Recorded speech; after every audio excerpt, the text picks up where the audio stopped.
নমস্কার দর্শকবিন্দু, কৃষক বন্ধু প্রকল্পের কত জমির পরিমাণে কত টাকা পাবেন কৃষক বন্ধু প্রকল্পের মাধ্যমে, আর কৃষক বন্ধুতে ঠিক কিভাবে নতুন করে আবেদন করবেন, কৃষক বন্ধুর যে টাকা দেওয়া হয় জমির ঠিক কত পরিমাণ থাকলে কত টাকা করে দেওয়া হয়, কটা কিস্তির মাধ্যমে টাকা দেওয়া হয়, কিভাবে নতুন করে আবেদন করবেন, কি কি ডকুমেন্টস লাগবে, কৃষক বন্ধু প্রকল্প সম্পর্কে সমস্ত কিছু ডিটেলসে বিস্তারিত আমরা আলোচনা করব।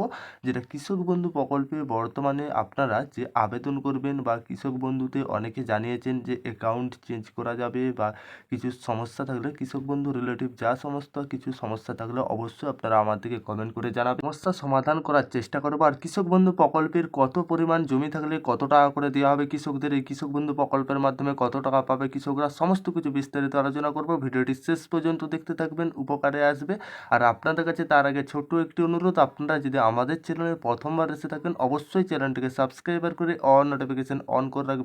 কৃষক বন্ধু প্রকল্পে আবারও নতুন করে যে আপডেটটি আসছে বিস্তারিত চলুন দেখা যাক, দেরি না করে। পশ্চিমবঙ্গ সরকারের তরফ থেকে প্রকাশিত তথ্য অনুসারে কৃষক বন্ধু প্রকল্পের আওতায় একজন কৃষক প্রতি বছর 4,000 থেকে শুরু করে 10,000 পর্যন্ত পেয়ে থাকেন। যদিও কৃষকেরা কত টাকা পাবেন তা সম্পূর্ণভাবে নির্ভর করছে তার জমির পরিমাণের উপর। যে সকল কৃষকদের বর্তমান 6% কিংবা তার চেয়েও কম পরিমাণ জমি রয়েছে তারা প্রত্যেক বছর কৃষক বন্ধু প্রকল্পের মাধ্যমে যেটা পেয়ে যাবেন 4,000 টাকা অনুদান পেয়ে থাকেন। অর্থাৎ আবার যে সমস্ত কৃষকদের 1 একর কিংবা তার বেশি পরিমাণ জমি রয়েছে তারা কৃষক বন্ধু প্রকল্পের আওতায় 10,000 টাকা অনুদান পেয়ে যাবেন কৃষক বন্ধু প্রকল্পের মাধ্যমে 10,000 4,000 টাকা।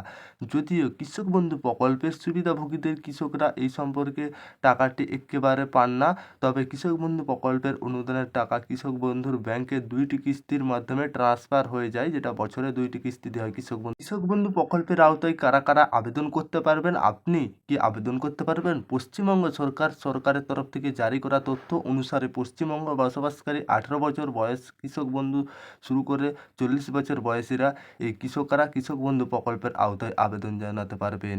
যে সমস্ত পরিবারের একাধিক সদস্য কৃষক যে অর্থাৎ সঙ্গে যুক্ত রয়েছে সমস্ত পরিবারের প্রত্যেক সদস্যই এই প্রকল্পের আওতায় নিজের নামে নথিভুক্ত করতে পারবেন। তবে এক্ষেত্রে প্রত্যেক সদস্য আলাদা আলাদা জমি থাকলে অবশ্যই আপনি কৃষক বন্ধু প্রকল্পের আবেদন করতে পারবেন 18 থেকে 40 বছরের মধ্যে। কৃষক বন্ধু দপ্তর থেকে জারি করা তথ্য অনুসারে যে সমস্ত কৃষকরা কেন্দ্র সরকারের তরফ থেকে কার্যকলাপ পিএম কিষাণ প্রকল্পের আওতায় অনুদান পেয়ে থাকেন তারা এই কৃষক বন্ধু প্রকল্পের আওতায় আবেদন জানাতে পারবেননি।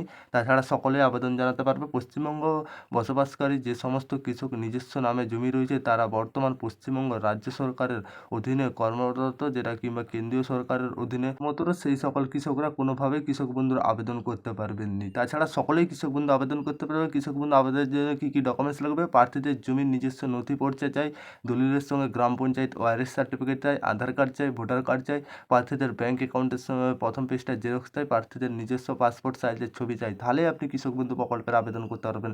তাই তো ভাবছেন কোথায় আবেদন করবেন, আমাদের অলরেডি ভিডিও আছে। তাছাড়া আমরা আগে জানিয়ে দিচ্ছি একটা সংক্ষেপে, কৃষক বন্ধু প্রকল্পের যে আপনাদের টাকা নিরপেক্ষ অর্থাৎ অনলাইনে পোর্টাল বা কৃষি দপ্তর তরফ থেকে আপনি আপনার এলাকাতে যেখানে কৃষি অফিস রয়েছে সেখানে যাবে, যা বিডিও অফিসে যাবে, সেখানে আবার যেয়ে বলবেন আমি কৃষক বন্ধুতে নতুন করে আবেদন করতে চাই। কৃষক বন্ধু ফর্ম দেবে, ফিল আপ করবেন, যেখানে আপনার ফর্মটা সংগ্রহ করবেন ঠিক সেখানেই ফর্মটা জমা করবেন। তাহলেই আপনি কৃষক বন্ধু প্রকল্পের নতুন উপভোক্তা হয়ে যাবেন। এই কৃষক বন্ধুর মাধ্যমে যে টাকা দেওয়া হয় আপনি পেয়ে যাবেন। আবেদন করবে পুরো প্রসেস আমাদের অলরেডি ডেসক্রিপশনে ভিডিও লিঙ্ক দেওয়া থাকবে, সেখানে দেখে নেবেন। এই ছিল কৃষক বন্ধু প্রকল্পের আপাতত আপডেট। আর কৃষক বন্ধু সম্পর্কে কারো কিছু তথ্য জানার থাকলে অবশ্যই কমেন্ট করে জানাবে। আশা করি আমরা সমস্যার সমাধান করার চেষ্টা করব।